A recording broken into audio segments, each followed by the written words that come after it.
આપનો જવાબ પૂરો કરું છું, બિલકુલ કરું છું। એ પહેલા જરા તમારા જ નેતાઓએ શેર બજાર પર ધ્યાન રાખવાનું કહું તો આપણે સમાચાર આપી દઈએ।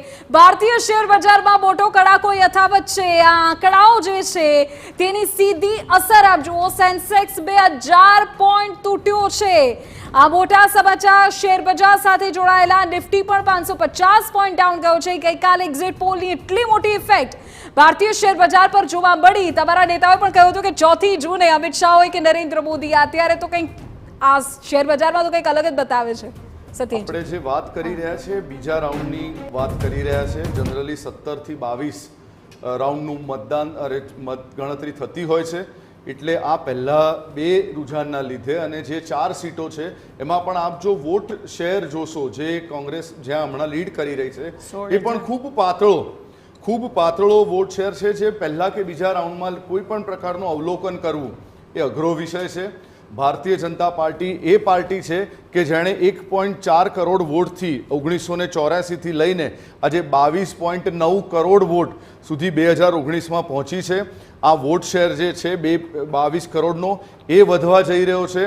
વોટ પર્સન્ટેજ જે છે એ વધવા જઈ રહ્યું છે। એ તો વધી રહ્યું છે, એ બધી વાત એ બધું જ આપને મુબારક, બધું વધી રહ્યું છે, પણ આ ગુજરાતમાં શું થઈ રહ્યું છે સવાલ મારો એની આસપાસ હતો। ગુજરાતમાં આ નુકસાન પોસાય એમ છે ખરી ભાજપ? તો પહેલા બીજા રાઉન્ડનું કાઉન્ટિંગ છે, જે સરસાઈ છે એ પણ આપ જુઓ, એને પેપર થીન સરસાઈ આપણે જરા શેર બજાર નિષ્ણાતને પણ ફોન લાઈન પર જોડી દઈએ। જયદેવસિંહ આપણી સાથે ફોન લાઈન પર જોડાઈ ગયા છે। જયદેવસિંહ, શું આ રિઝલ્ટ ઇફેક્ટ છે, અત્યારના રૂઝાનની ઇફેક્ટ છે?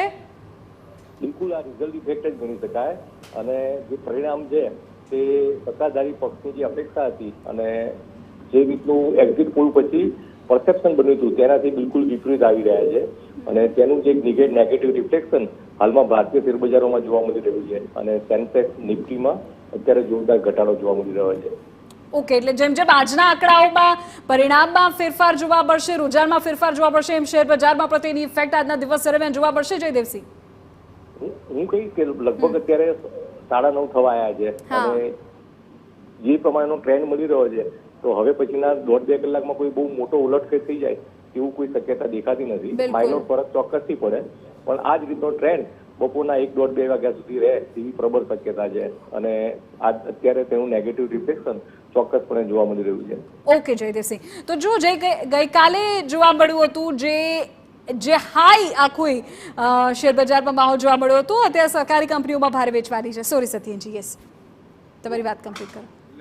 વાત કરતા હતા એ પહેલા બીજા રાઉન્ડની વાત કરીએ છીએ અને જે માર્જિન જે વાત જોઈ રહ્યા છે એ પણ પેપર થીન માર્જિન છે। એટલે આ પેપર થીન માર્જિન જ્યારે 17 થી 21-22 જ્યારે બૂથોનું કાઉન્ટિંગ થાય ત્યારે ચોક્કસપણે એમાં ફરક પડતો હોય છે। ભારતીય જનતા પાર્ટી ચોક્કસપણે બાકીની રહેલી 25 સીટો, કારણ કે સુરત ઓલરેડી આપણે જીત્યા છે, ભારતીય જનતા પાર્ટી જીત્યું છે, કોઈ જગ્યા પર પણ કોઈ હાર થાય એવી કોઈ શક્યતા નથી। ભારતીય જનતા પાર્ટી જનાદેશ લઈને આવેલી પાર્ટી છે, જનપ્રતિનિધિત્વ એની સાથે છે, રાષ્ટ્રીય નેતૃત્વ એની સાથે છે, એટલે ચોક્કસપણે ભારતીય જનતા પાર્ટી ક્યાં સે ક્યાં હો ગયા? ગઈકાલે કંઈક અલગ હતું ચિત્ર, જો આપણે ખાલી શેર બજારનું જોઈએ તો પણ ગઈકાલે